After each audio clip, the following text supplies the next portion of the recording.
시편 150편 1절 6절 함께 봉독하겠습니다. 할렐루야. 그의 성소에서 하나님을 찬양하며 그의 권능의 궁창에서 그를 찬양할지어다. 그의 능하신 행동을 찬양하며 그의 지극히 위대하심을 따라 찬양할지어다. 나팔 소리로 찬양하며 비파와 수금으로 찬양할지어다. 쏘고치며 춤추어 찬양하며 현악과 퉁소로 찬양할지어다. 큰 소리 나는 제금으로 찬양하며 높은 소리 나는 제금으로 찬양할지어다. 호흡이 있는 자마다 여호와를 찬양할지어다. 할렐루야. 아멘. 다시 한번 우리 앞전 비전하시죠. 함께 해주셔서 고맙고 감사합니다. 힘내십시오. 주님의 말씀 들으며 승리하시기 바랍니다. 네. 어느새 우리가 시편 이제 150편을 마주하게 됩니다. 정말 시작할 때는 언제 이 날이 오나 했는데 오는 날은 오는 것 같습니다. 기억하실지 모르겠지만 2021년입니다. 벌써 작년이고요. 11월 29일 월요일 새벽에 시편 1편을 시작했습니다. 오늘 날짜 기준으로 241일이 지났는데 5월 한 달간 잠언 말씀을 살펴봤기 때문에 그날을 빼니 한 211일 정도 기간 속에 우리가 오늘 여기까지 오게 된 겁니다. 시편 말씀을 시작하면서 기대했던 것은 하나님께서 우리 각자의 개인과 특별히 파송난 우리 각자의 삶과 그리고 공동체의 걸음을 이끌어 주실 것에 대한 기대감에 출발했었습니다. 특별히 바랬던 것은 150편이 맞춰지기 전에 예배의 초소의 공간이 새롭게 얻어지길 기대했었는데 3월 31일 계약을 합니다. 그때가 시편 94편이었습니다. 94일생. 갖다 붙이는 게 아니라 저에게 주신 감동을 나눕니다. 여러분 혹시 덧붙여서 저 각자에게 개인에게 주셨던 은혜가 분명 있었을 거라 기대하면서 혹시 이번 주에 간증을 한번 해보겠다. 우리 교회 처음으로 조안에게 좀 간증했다 보시면 연락 주시고 없으면 안 합니다. 억지로 하진 않을 겁니다. 대신 소소한 소감문, 감정 뭐라 그럴까요? 그냥 마치면서 우리의 어떤 감동과 고백들을 나누는 건 좋겠다. 그래서 한두 문장 정도 나누어서 공유하면 어떨까 싶은 마음도 있습니다. 표정들 보니까 간증이 없을 것 같은 마음에. 그러면서 시편을 시작하면 이렇게 얘기했던 것 같아요. 우리 앞으로 시편을 살펴보는데 시편이 참 많은 내용을 담고 있지만 이행시로 이렇게 내용이 요약될 것 같습니다. 라고 하면서 여러분 기억하세요 라고 했던 기억이 있는데 여러분 기억나십니까? 시편 이행시? 네, 다시 합니다. 시가 운을 띄워주시죠. 시작. 시시때때로 편지하신 하나님을 찾은 그 백성의 이야기. 시시때때로 편지하신 하나님을 찾았던 그 백성들의 이야기가 시편입니다. 이런 점에서 시편은 인생의 축소판이라 할 수 있습니다. 왜냐하면 한 장 한 장 넘길 때마다 삶의 온갖 상황들이 고스란히 다 포함되어 있습니다. 인간에게, 사람들에게 우리가 살아가는 삶의 현실에서 경험할 수 있는 영적, 관계적, 감정적인 여러 부딪힘의 환경들을 다루고 있다는 것이죠. 이런 상황 속에서 앞선 믿음의 선배들이 어떻게 이 상황을 이겨냈는지를 또 보게 된다는 점에서 유익했었습니다. 기도와 탄식과 엎드림과 감사와 찬양으로 어떻게 하나님과 동행할 수 있는지를 보고 배웠죠. 어떻게 하는 것이 하나님을 신뢰하는 거고 의지하는 것이고 어떻게 하는 게 하나님 주신 위로를 얻는 방법이며 무엇이 하나님의 지혜인지를 배우며 영적 유익을 얻었던 여정이었던 것 같습니다. 이러면서 시편은 분명 우리 신앙에 현실감 있는 신앙생활을 할 수 있는 도움이 되는 부분들이 있는 것 같습니다. 신앙에 강력한 현실감을 부여하는 것이죠. 그래서 여러분 루터라는 신약단은 시편을 주의하는 것 중에 하나는 우리의 고난이다라고 했습니다. 우리의 고난이 시편을 남다르게 와닿게 한다는 것입니다. 제 개인적인 경험 속에서도 군대 생활할 때 여러분 그 군대에 보면은 기도원 성서기도 맞죠. 그래서 파란색에 지금 무슨 색깔인지 모르겠습니다. 신약 성경에 시편이 첨부가 된 성경책을 나눠줍니다. 근데 이제 이렇게 요만한 포켓에 들어갈 만한 성경책을 훈련할 때마다 갖고 다녔는데 시편을 읽다 보면은 거기에 다 있습니다. 네. 상급자들 다 들어와 있고 동급자들 다 들어와 있고 그런 현실감을 갖게 하는데 시편의 여정은 우리에게 유익했던 것 같습니다. 마무리하면서 부탁드리는 말씀은 오늘 시편 150편이 결론이긴 하지만 이 마무리 과정 속에서 그 결론이라고 하는 150편이 우리에게 주는 도전은 계속해서 우리의 시편을 써가라는 도전이기 때문에 말씀을 계속 묵상해 가는 가운데 우리의 시편을 써가는 하루하루가 되어가면 좋겠습니다. 왜냐하면 시편 50편은 결론이면서 우리에게 이런 걸 도전하고 있기 때문입니다. 계속해서 하나님을 찬양해라. 그래서 여러분 6절에 뭐라고 그럽니까? 호흡 있는 자들아. 이 말이 무슨 말일까요? 살아있는 자들아 라는 말도 되지만 살아있는 동안은 이라는 말입니다. 찬양은 계속되어야 되고 우리 인생 속에 이어져야 할 내용이라는 것입니다. 특별히 여러분 시편 전체를 두고 한번 생각해 보면 의미 있는 것은 시편 1편은 우리가 너무 잘 알고 있는 것처럼 복 있는 사람은 악인의 길을 쫓지 아니하고 라고 시작하면서 그 율법을 즐거워하는 묵상하는 인생임을 말합니다. 그리고 묵상하는 인생이 앞으로 어떤 골짜기를 지나는지 그리고 그 묵상이 그 골짜기 속에 어떤 모습을 만들어낸지를 보여줬죠. 묵상과 그리고 순종으로 시작했던 시편이 찬양으로 맞춰지고 있는 것입니다. 묵상으로 시작해서 수많은 애가와 탄식, 기쁨과 감사의 시간들을 지나면서 결국 종착지가 150편이라는 점에서 이 큰 그림이 주는 교훈들이 우리에게 와닿아야 할 필요가 있다는 것입니다. 무슨 말입니까? 하나님께서 결국 우리 인생이 어디에 서 있기를 원하시냐라는 것이죠. 여러분 고생 끝에 서야 할 자리가 어딜까요?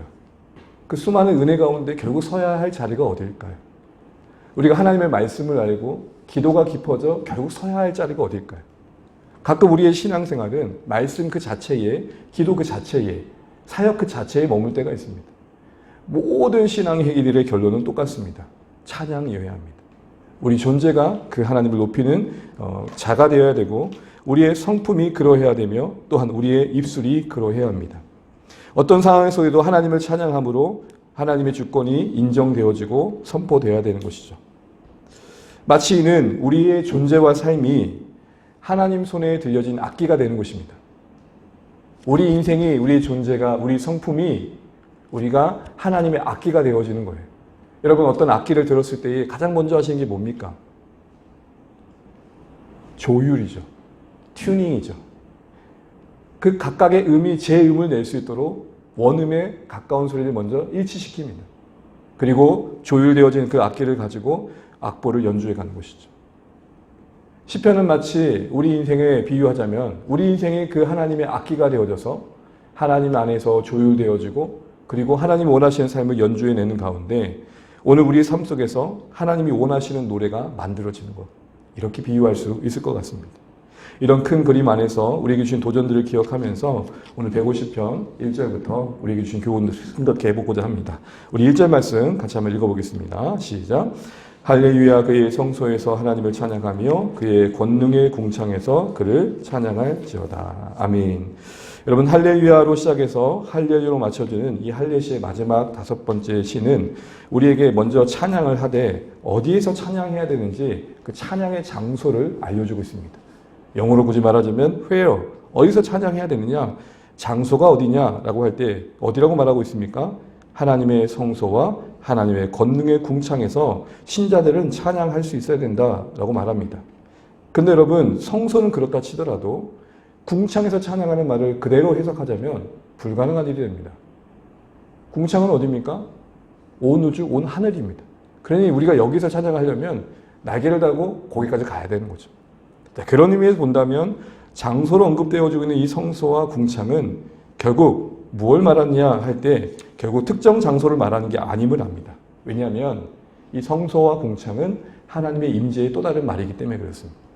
성소는 모세를 통해서 하나님께서 이스라엘과 만나 주시겠다고 하셨던 만남의 장소입니다.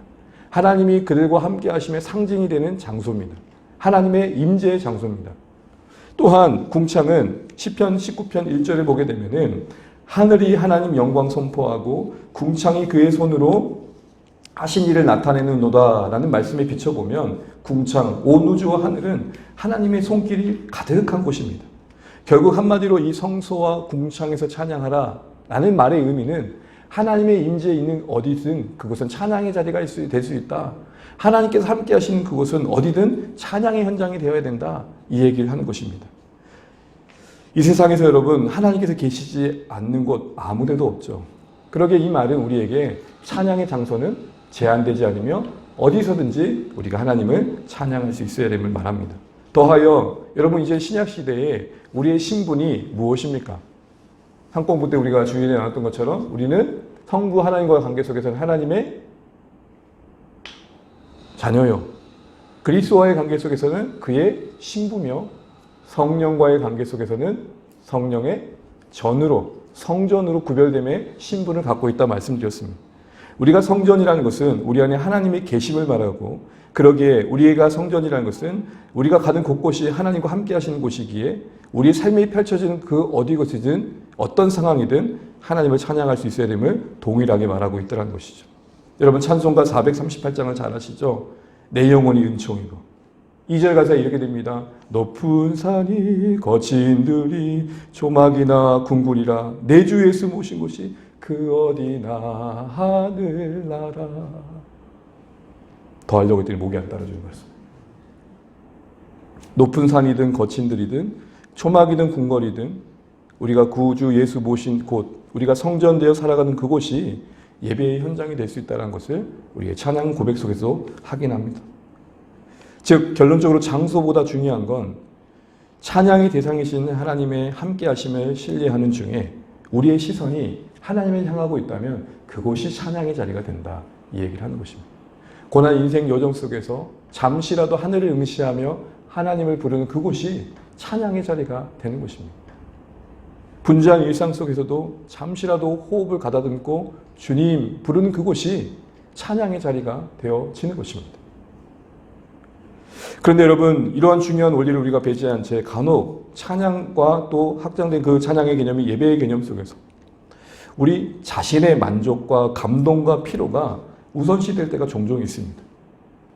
분명 우리는 개념적으로 찬양은 하나님 그분을 높이는 것임을 알고 있고 오늘 이 말씀에 비춰보면 어디서든지 그 하나님을 부르는 그곳이 예배의 자리가 되고 그 하나님께 영광 돌리는 자리가 되는 걸 알면서도 간혹 우리는 찬양하는 당사자의 우리 자신의 만족이 더 중요시 여겨질 때가 있죠. 그래서 은혜라는 표현을 우리의 감정의 충만으로 이해할 때가 있고 또 경건이라는 것을 엄숙한 분위기로 대체할 때가 있습니다. 양극단 다른 분위기인 것 같지만 다 드려지는 자, 예배하는 자의 입장에서의 생각일 때가 많습니다. 여러분 하나님을 예배하는 데서 가장 신자의 모습 중에 중요한 모습은 자연스러운 것이라 생각됩니다.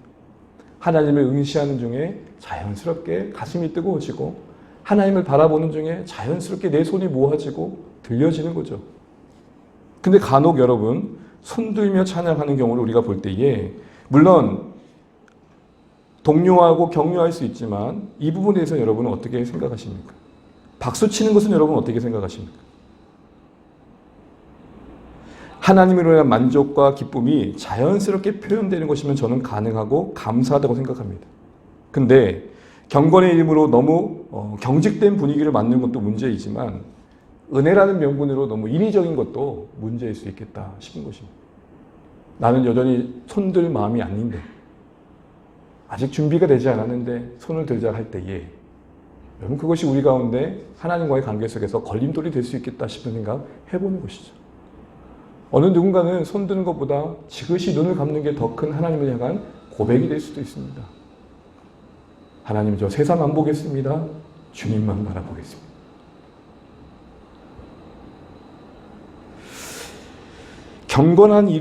경건이란 이름으로 너무 경직된 분위기를 몰아가는 것도 문제고 은혜라는 명분으로 너무 조장하는 것도 문제라고 할 때에 특별히 더 은혜가 되는 포즈나 행동이 있는 것처럼 앞에서 뭔가 분위기를 만들어가는 것은 예배나 함께 모인 성도들의 모임 자리에서 주의해야 될 것입니다.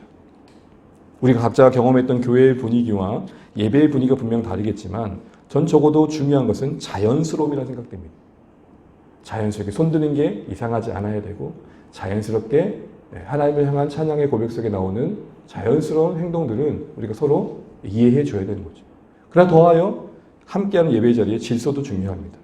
특별히 공예배로 모이는 현장에 절제는 좀 필요합니다. 그것이 고린도 교회의 문제였던 것이죠. 너무 은혜를 받아서 고린도 교회에 무질서하게 튀어나오는 사람들이 있으니까 바울이 잠잠하는 말을 했던 것입니다. 이는 은혜 받지 말란 말이 아니라 그 은혜를 때로는 함께하는 이들 속에서 절제할 필요가 있다 이 얘기했던 것이죠. 누군가에게 이런 얘기를 나눴더니 이렇게 반박하더라고요. 목사님 다윗은 춤췄잖아요. 제가 그랬습니다. 다윗은 고린도 교회 성도가 아니잖아요. 아마 고린도 교회 성도였으면 어떻게 했을까요? 다윗도 잠잠했을 것입니다. 사랑하는 성도 여러분, 무엇이 중요한지라는 말을 기억해 보십시오. 늘 잊지 말아야 될 것은 하나님을 높이는 그 현장, 그 장소는 하나님을 응시하는 신자들의 마음의 준비가 더 중요합니다. 하나님의 임재가 우리를 찬양케 해야 됩니다. 그렇게 모든 예배의 순서들은 각자 성도들이 하나님을 바라보는 데 있어서 걸림돌이 될 만한 것들을 최소화하는 것입니다. 예배 순서 가운데 수많은 사람들이 이렇게 오고 가는 순서들이 있다 보면 때로는 우리 마음이 분산될 때가 있고 또 하나님을 집중해서 바라보기 어려울 때가 분명히 있습니다. 이런 것들도 다 고려해야 될 부분인 거죠. 중요한 것은 어쨌든 임재가 있는 곳이 찬양의 장소가 된다. 하나님을 응시하는 신자들이 하나님의 은혜 가운데 경험하는 하나님의 함께하심의 그 임재 속에 찬양은 이루어진다는 것입니다. 심지어는 고통의 현장도 그 임재 속에서 예배의 장소가 되는 것이죠. 여러분, 빌립보 교회가 세워진 가정 속에 바울이 어떤 어려움을 겪습니까? 하나님께서 환상 중에 보여주셔서 마게도냐까지 가서 첫 성, 그 큰 성 빌립보에 갔는데 귀신들이 여정을 귀신을 쫓아내는 그 이유 때문에 이익에 손해를 끼쳤던 이유 때문에 궁중들에 붙잡히게 되고 결국 옥에 갇히게 되는데 그 깊은 옥에서 바울이 뭘 하게 됩니까? 기도 가운데 찬양합니다. 여러분, 바울이 옥에 잡힌 그곳에서 찬양한다고 할 때에 옥에 갇히자마자 찬양하겠다 생각하는 것은 조금 전 상식 밖이라 생각됩니다. 여러분, 맞으면 아픈 거예요. 바울은 초인이 아니었어요. 근데 거기 보면 성경이 기도하고 찬양했다는 말이 나와요. 이 말은 문법상 기도하는 중에 찬양이 터졌다라는 거예요. 바울을 상상할 때 이렇게 상상하지 마세요. 옥고에 매이기 전에 매를 맞을 때 왼쪽 맞으면 할렐루야, 오른쪽 맞으면 주여, 그렇던 게 아니에요. 아야.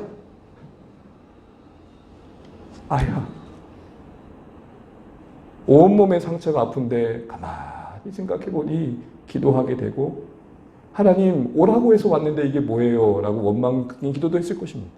그런 중에 그 모든 고통을 뛰어넘는 하나님의 임재가 바울과 실라 속에 찬양을 만들고 그렇게 만들어진 찬양이 옥문을 여는 기적을 만들었던 것입니다. 초점은 무엇입니까? 우리의 시선이 하나님을 향하는 가운데 경험되어지는 하나님의 임재가 우리의 예배의 장소가, 찬양의 장소가 되어야 한다는 것이죠. 그런 의미에서 여러분, 뭔가 인위적인 것들을 주의하자는 말씀과 함께 여러분, 사마리아 여인의 이야기를 한번 생각해 보면 좋겠습니다. 사마리아 여인이 예수님과 대화할 때에 그 대화의 내용을 회피하기 위해서 물었던 질문이 뭡니까? 어느 곳에서 예배하는 게 더 옳습니까? 라는 질문이었죠. 우리는 이 그림신산에서 예배해야 된다고 하는데 당신들은 예루살렘에서 예배해야 된다고 하더라. 뭐가 더 중요합니까? 이에 대한 예수님의 답이 뭐였습니까? 여러분 잘 알고 있는 것처럼 요한복음 4장 24절입니다. 하나님은 영이시니 예배하는 자가 영과 진리로 예배할지니라. 무슨 말입니까? 그린심상도 아니고 예루살렘도 아니고 어디에 있든지 예배하는 자가 하나님의 영에 붙들려 진리 안에 그 하나님을 바라보는 것이다. 우리는 어디가 더 중요하죠? 어떤 장소이냐가 중요합니다. 그러나 하나님은 그곳에서 내가 누구를 바라보고 있냐가 더 중요한 것입니다. 그래서 2절은 자연스럽게 찬양해야 할 하나님이 누구신지 그 이유가 무엇인지를 우리에게 분명히 보여줍니다. 2절 한번 읽어보겠습니다. 시작. 그의 능하신 행동을 찬양하며 그의 지극히 위대하심을 따라 찬양할지어다. 무엇을 찾아가야 된다고 그럽니까? 하나님의 그 능하신 행동. 그 행동의 지극히 위대하심. 그 하신 일을 통해 드러난 번잡할 수 없는 크심. 이것은 결국 두 마디로 말하자면 하나님이 하신 일이요. 그리고 그 일을 통해 드러낸 하나님의 성품을 높여 드려야 된다라는 것입니다. 하나님이 하신 능하신 행동은 무엇입니까? 이 능하신 행동이라는 것은 인간은 감히 할 수 없는 일이라는 다른 말인 것입니다. 창조, 구원, 통치와 섭리, 심판. 창조 속에서 우리는 하나님의 지혜의 깊이와 그 무한함을 봅니다. 구원 속에서 약속하신 언약을 신실하게 지키시는 하나님의 사랑을 봅니다. 통치와 섭리 속에서 합력하여 선을 이루어 가신 주님의 능력을 봅니다. 심판 가운데서 하나님의 공의와 그 어미하심을 보는 것이죠. 이처럼 하나님의 하나님 되심 속에 우리는 여러분 하나님을 온전히 집중할 수 있음을 말하고 계시는 겁니다. 우리가 찬양한다고 할 때에 우리의 찬양은 결국 하나님이 누구신지에 대한 이해와 깊이 속에서 더 풍성해질 수 있다는 것이죠. 저는 이런 면에서 여러분, 저는 성경의 말씀의 언어에 익숙해지셔야 된다 생각합니다. 우리의 예배의 언어의 상실은 성경 언어로부터의 익숙치 않은 것입니다. 하나님을 예배하고 싶은데 이미 하나님께서 예배할 수 있도록 찬양할 수 있도록 만들어진 그 모든 고백과 언어 속에 우리가 너무 낯선 거예요. 그러니까 하나님을 찬양할 때에 너무 어려움을 겪는 거죠. 하나님은 전능하십니다. 전지하십니다. 무소부재하십니다. 하나님은 신실하십니다. 등등 다양한 하나님에 대한 표현들이 가득한 성경에 우리가 익숙할 필요가 있는 것이죠. 여러분 어떠십니까? 우리의 찬양은 우리의 느낌을 또 우리의 감동을 또 우리가 원하는 어떤 필요를 더 주목하고 있지는 않는지, 우리가 경험한 은혜라는 것이 혹 감정 충만 혹시 아니었는지, 정말로 지극히 높으신 하나님을 바라보며 그 하나님의 하나님 되심 때문에 굴복하고 무너지고 항복한 심령이 만든 멜로디인지 돌아볼 필요가 있는 것이죠. 그리고 이런 하나님에 대한 벅찬 감격은 자연스럽게 그 하나님을 향한 최선으로 향하게 됩니다. 그게 3절부터 5절에 나와 있습니다. 3절부터 5절 같이 한번 읽어보겠습니다. 시작. 나팔 소리로 찬양하며 비파와 수금으로 찬양할지어다. 쏘고치며 춤추어 찬양하며 현악과 퉁소로 찬양할지어다. 큰 소리 나는 제금으로 찬양하며 높은 소리 나는 제금으로 찬양할지어다. 아멘. 여러분, 이 나팔 소리는 야생 염소의 뿔로 만든 뿔 나팔입니다. 비파와 수금은 오늘 우리식으로 얘기한다면 기타와 검은고입니다. 소고는 타악기, 드럼과 같은 북을 말합니다. 현악은 모든 현악기를 말하겠죠. 퉁소는 뭘까요? 플룻 같은 피리를 말합니다. 제금은 뭘까요? 심벌지, 때는 캐스터너치 같은 그런 것들을 악기를 말합니다. 여러분, 지금 제가 이렇게 설명드리는 이유는 정말로 다양한 악기가 동원되고 있습니다. 그 어떤 악기도 제재되고 있지 않죠. 모든 것을 다 동원해서라도 하나님을 찬양하는데 함께하고 있는 이 모습을 보면서 우리는 뭘 보게 됩니까? 하나님을 찬양하는 데 있어서 부족하지 않으려고 애쓰고 있는 모습인 거죠. 달리 말하면 이 많은 악기의 언급은 최고의 하나님께 최선의 예배를 드리려고 하는 예씀을 우리에게 보여주고 있는 것입니다. 최선의 적용이라는 것은 교회마다 다를 것입니다. 우리 주안의 교회의 최선이 뭘까 한번 생각해 보면 좋겠습니다. 우리 예배 속에, 공예배 속에 예를 들어 하나님을 찬양할 때의 최선은 뭘까? 우리 여기 교회 학교 아이들이 있는데 그래도 소망은 이 아이들 아닙니까? 우리 효경이가 드럼, 우리 하은이가 일렉, 우리 하영이가 베이스, 신디 건반 이렇게 하면 좋겠습니다. 김수영 목사님, 한번 프로젝트로 한 5년짜리 프로젝트로 한번. 물론 많은 악기가 있어야만 최선이라고 말씀드리는 게 아닙니다. 적어도 우리가 하나님을 예배할 때에 또 공교한 찬양으로, 풍성함으로 최고의 하나님께 최선의 찬양을 드리고 싶은 마음들을 지켜가는 게 필요하지 않을까 싶은 것이죠. 여러분, 특별히 악기 얘기가 나오니까요. 교회마다 이런 갈등이 있었습니다. 저의 경험 속에도 있었습니다. 본 예배 시간에 기타는 치지 말아라. 그리고 좀 더 오래전에는 피아노마저 예배당에 들어올 수 없었습니다. 오르간에 비하면 천상의 멜로디를 담기에는 부족한 저급한 악기였다. 드럼이요? 마귀 새끼였습니다. 한때 드럼을 교회에서 예배 때 친다? 이거는 뭐 악기가 사탄의 악기였기 때문에 감히 들어올 수 없었습니다. 우리가 그러고 보면 그때 당시에 그때의 모든 걸 다 부정할 필요는 없는 겁니다. 왜요? 어쨌든 하나님 앞에 온전한 예배를 드리고 싶은 마음이었기 때문이겠죠. 그러나 우리의 지식이 조금 더 또 바라지고 균형을 잡아가면서 풍성해지는 부분도 있던 것 같습니다. 어쨌든 사랑하는 성도 여러분, 우리가 이런 모든 악기가 동원되는 현장을 보면서 하나님 앞에 우리의 예배가 최선이 되기 위해서 어떤 자세가 필요할까?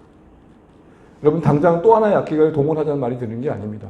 적어도 우리가 주일 예배 드릴 때 우리 마음의 악기는 조금 투닝하고 오시면 어떨까요? 우리 마음의 악기는 적어도 투닝하고 오시면 어떨까요? 날개란 먹고 오란 말 안 드릴게요. 그 목소리는 좀 풀고 오시면 어떨까요? 우리 몸이 악기라고 할 때 하나님을 찬양하기에 부족함이 없는 몸으로 오시면 어떨까요? 그러면서 결론은 6절에 결론을 내리고 있습니다. 6절 읽고 마무리하겠습니다. 시작. 호흡이 있는 자마다 여호와를 찬양할지어다. 할렐루야. 아멘. 호흡이 있는 자, 이 말은 살아있는 모든 피조물들아 라는 말입니다. 세 부류로 나눌 것 같습니다. 첫 번째는 모든 성도들이겠죠. 그러기에 호흡이 있는 자들아, 이 말은 모든 성도들아 라는 것을 담고 있고 그들에게 요구되는 찬양은 바로 우리의 존재의 목적과 삶의 이유가 하나님을 예배함에 있음을 잊지 말라는 표현일 것입니다. 간혹 여러분 찬양이 은사라는 말을 쓸 때가 있습니다. 조금 표현을 정직하게 하면 찬양은 은사가 아닙니다. 노래가 은사겠죠. 찬양은 신자된 우리 모두가 하나님 앞에 올려드려야 할 고백입니다. 그러니까 제가 왜 이 말씀을 드리냐면 찬양으로 하나님을 높이자 그럴 때에 저는 목소리가 안 좋아요. 저는 노래를 잘 못해요. 이렇게 이야기하는 경우가 있습니다. 여러분 찬양은 은사가 아닙니다. 신자된 우리 모두가 하나님 앞에 나아갈 고백인 것이죠. 노래는 은사겠죠. 그러니까 여러분 우리 가운데 성도들로서 오늘 이 호흡 있는 자들아 여호와를 찬양할 자는 말씀 앞에 우리가 어떤 적용을 해야 될까요? 내가 하나님을 더 힘있게 찬양하기 위해서 애써야 될 게 뭘까? 이런 고민을 해야 되겠죠. 그것이 나의 존재의 목적이고 이유라는 것이 다시 한번 고백되어야겠죠. 혹시 노래라는 것 때문에 주로 찬양이 찬송 이렇게 노래로 불려지다 보니까 그 찬양과 찬송을 그런 의미에서 이해하면서 우리가 해야 될 일은 아니라 생각하진 않았는지. 여러분 설거지하면서 여러분 일상을 살아가면서 일터에서 삶의 자리에서 흐느끼는 거 그건 또 찬양입니다.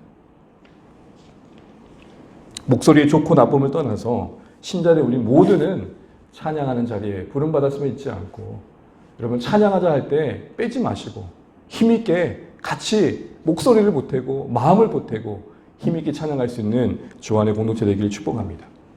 그런 의미에서 주일에 조금 더 우리의 찬양이 힘이 있으면 좋겠습니다. 조금 더 다듬어진 마음과 날개를 먹으란 말은 아닙니다. 조금 더 튜닝된 모습으로 주님 앞에 나와 예배하면 좋겠습니다. 두 번째 부류는 앞으로 주님께 돌아갈 자들이 하실 것입니다. 호흡이 있는 자들 가운데 살아있는 자들 가운데 아직 하나님을 인정하지 않은 자들 속에서 올려져야 할 찬양이 있다는 것입니다. 이것은 결국 믿는 우리에게는 사명으로 와닿아야 되는 것이죠. 아직 주를 인정치 않는 자들, 자신이 주인 되어서 자신을 위해 사는 자들의 중심 속에 주의 주되심을 알려드려야 할 책임이 우리에게 있다는 것입니다. 그 인생들에게 찬양해야 할 분이 계심을 알려드릴 최소한의 책임이 우리에게 있음이 6절 말씀인 것입니다. 마지막으로 세 번째 부류는 자연세계라 하실 것입니다. 목소리가 있어 노래할 수 없고 뭔가 손과 발이 있어 악기를 연주할 수 없지만 자연세계도 하나님을 찬양할 것을 요구받고 있습니다. 그때의 찬양의 개념은 우리가 엊그제 말씀을 찾아봤던 것처럼 하나님께서 부여하신 그 역할을 잘 감당하는 거죠. 해는 해답게 강렬한 햇빛을 내비는 것이 찬양이고 달은 달답게 밤에 은은한 빛을 내는 것이 찬양입니다. 달이 해가 부러워 해가 되려고 애쓰고 있고 해가 달이 부러워 달이 되려고 애쓰는 게 아니라는 것입니다. 각자의 빛을 내고 각자의 역할을 감당하는 게 피조세계의 찬양입니다. 이런 의미에서 신자된 우리가 가져야 할 또 하나의 책임은 무엇입니까? 그 모든 피조세계가 그 하나님이 부여하신 질서대로 그 역할을 할 수 있도록 우리가 그것을 다스려야 된다는 것입니다. 여러분 예를 들어서 물질이 하나님을 찬양한다는 건 뭘까요? 국률이 필요한 자들에게 연약한 자들에게 그 물질이 흘러가도록 하는 것입니다. 모든 범사의 많은 것들이 하나님 지으신 목적대로 제 자리에 가도록 신자들이 그 역할을 하는 것이 오늘 이 말씀의 적용일 것입니다. 말씀을 맺겠습니다. 사랑하는 성도 여러분, 앞서 말씀드린 것처럼 시편 1편의 묵상의 시작은 시편 150편의 찬양으로 맞춰지고 있습니다. 결국 신자된 우리의 인생과 또 하늘의 우리의 생명 주신 하나님 앞에서 우리의 삶에 궁극적으로 서야 할 자리가 어디인지를 알게 됩니다. 우리가 결국 만나야 할 자리가 어딘 줄 알게 됩니다. 그래서 여러분 요한계시록에 주의 재림의 날 신자들이 하나님 앞에 하게 되는 게 무엇입니까? 모든 나라와 민족과 방언 가운데서 함께 나와 온 악기를 연주하며 구원하심이 오직 주님께 있습니다 라는 찬양 들려드린 것입니다. 이와 같은 고백들을 우리가 기억하면서 다시 한번 이 150편의 말씀이 150편으로 끝나지 않고 우리 삶의 151편으로 이어지길 바랍니다. 우리가 보통 사도행전 28장을 얘기하면서 우리가 그 사도행전의 역사를 이어가자는 마음으로 액츠 29장을 쓰자라는 말을 하는 것처럼 동일한 내용으로 우리가 시편 151편을 써가는 결단과 각오가 있는 오늘의 말씀이시기를 주님의 이름으로 축복합니다. 찬양하겠습니다. 찬양하고 기도하실 텐데요. 나를 통하여 라는 찬양입니다. 지금 서 있는 이곳에서 높임 받으소서. 딱 오늘 우리의 150편의 교훈에 합당한 고백인 것 같습니다. 우리 여러 가지 삶의 자리에서 하나님의 예배하는 자로 찬양하는 자로 살아갈 수 있도록 기도하며 나가면 좋겠습니다.